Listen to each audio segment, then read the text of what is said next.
پاک افغان تعلقات میں بڑا بریک تھرو، اسحاق ڈار کی کابل میں افغان قیادت سے اہم ملاقاتیں، وزرائے خارجہ مذاکرات جاری رکھنے پر بھی اتفاق کا اظہار کیا گیا ہے۔ بخاری صاحب، اب مذاکرات کے ذریعے پاکستان جو ہے افغانستان سے مذاکرات کر رہا ہے۔ اسحاق ڈار صاحب نے وزٹ بھی کیا، وہاں پہ ایون انوائٹ بھی کیا گیا انہوں نے غیر قانونی غیر ملکی اور افغان سٹیزن کارڈ ہولڈرز کے انخلاء جو تیزی سے جاری ہے اس پر بھی بات چیت کی گئی ہے اس ملاقات میں۔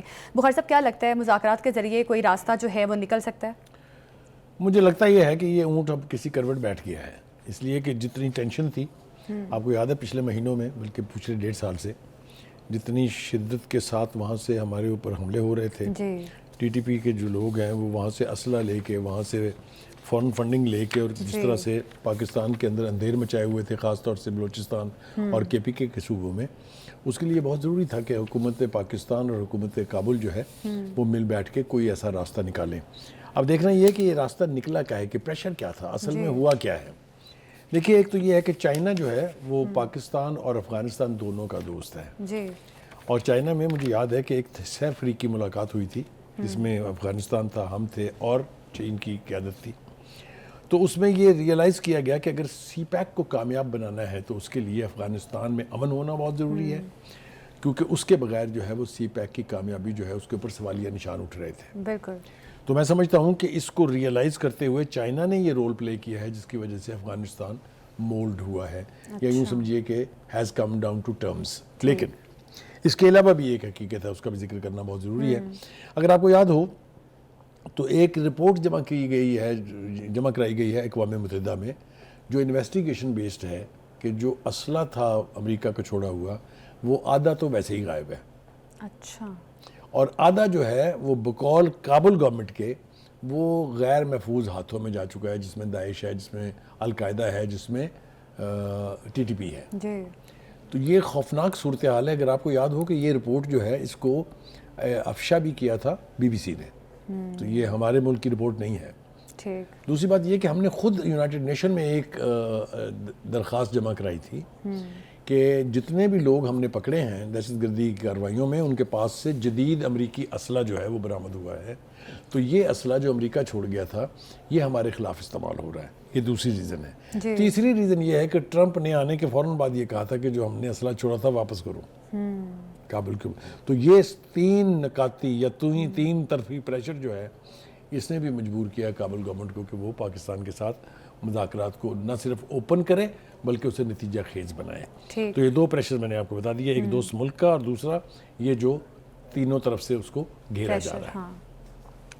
لیکن اس کے نتیجے میں جو کچھ ہوا ہے، یا جو گڈ ول ہمیں اب ابھرتی نظر آ رہی ہے، وہ بہت انکریجنگ ہے۔ دیکھیے، پہلی بات تو یہ کہ جس طریقے سے وارملی ڈار صاحب کو ریسیو کیا گیا وہاں، یہ انپریسیڈنٹڈ ہے، کیونکہ پاکستان اور کابل کے بیچ جتنی بھی ایکسچینجز ہوئی تھی اس میں ٹینشن ٹاپ پر ہوتی تھی۔ دوسری بات یہ ہے کہ جو کرائسس ایشوز تھے، خاص طور سے امیجیٹ نوعیت کے، ان کے اوپر انڈرسٹینڈنگ ہوئی ہے۔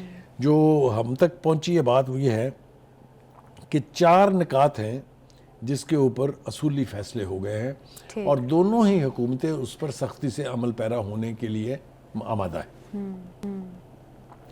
پہلی بات تو یہ کہ افغان مہاجرین کو عزت و احترام کے ساتھ واپس بھیجا جائے گا۔ شکایات موصول ہو رہی تھی کہ ان کو ہانکا جا رہا ہے، ان کو پش کیا جا رہا ہے، ان کے ساتھ زیادتی کی جا رہی ہے، ان کی جگہوں پر ان کے ساز و سامان پہ قبضہ کیا جا رہا ہے۔ بالکل، ایون پاکستان کے اندر مولانا فضل الرحمان صاحب نے بھی اس پہ بات کی، تحفظات کا اظہار کیا تھا کہ ایک طریقہ کار۔ دوسرا یہ کہ دونوں ملک اس بات پر آمادہ ہو گئے ہیں کہ وہ اپنی سرزمین کو کسی دہشت گرد تنظیم کے لیے استعمال نہیں ہونے دیں گے۔ بالکل، پاکستان تو خیر ویسے ہی نہیں کر رہا تھا، لیکن یہ کہ افغانستان نے یہ بات تسلیم کر لی ہے۔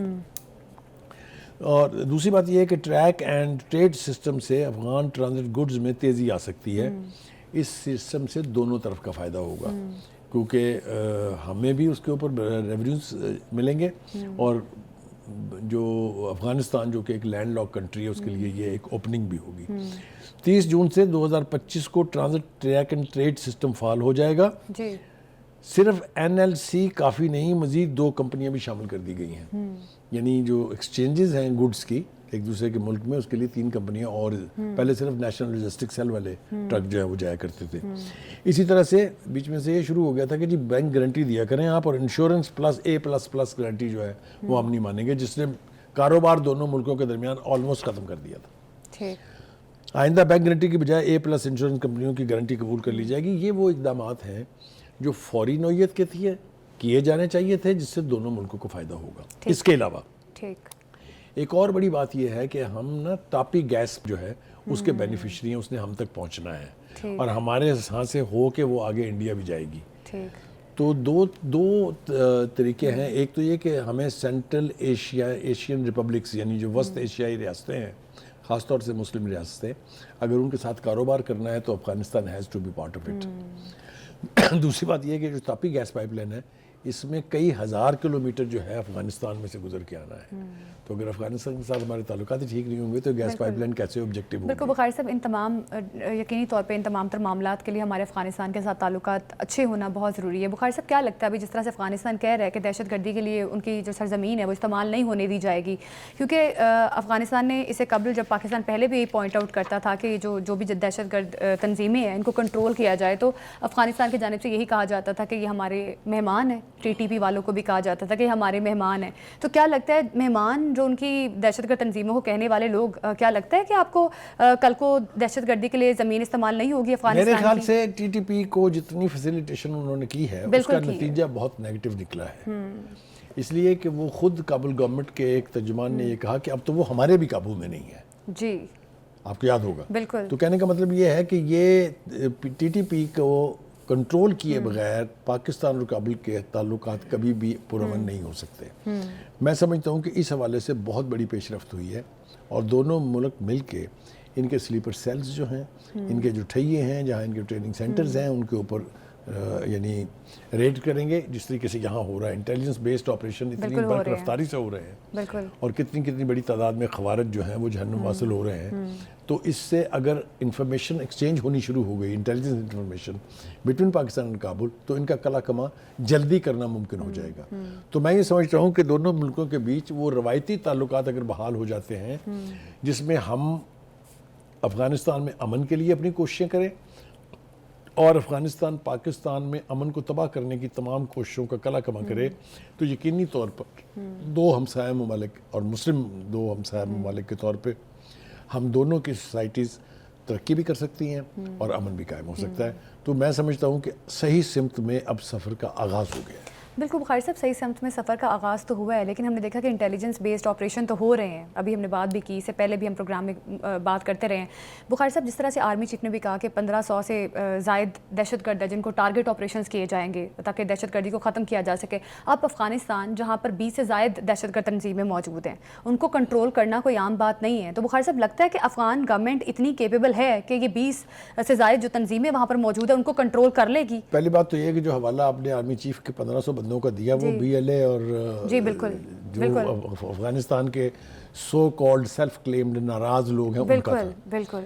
جہاں تک افغانستان کی تنظیمات کا تعلق ہے، خود افغانستان کی حکومت بھی اس سے پشیمان ہے. وہ صرف ہمارے لیے خطرہ نہیں ہے، ان کے اقتدار کے لیے بھی خطرہ ہے. داعش کے ساتھ ان کی لڑائی جنون ہے.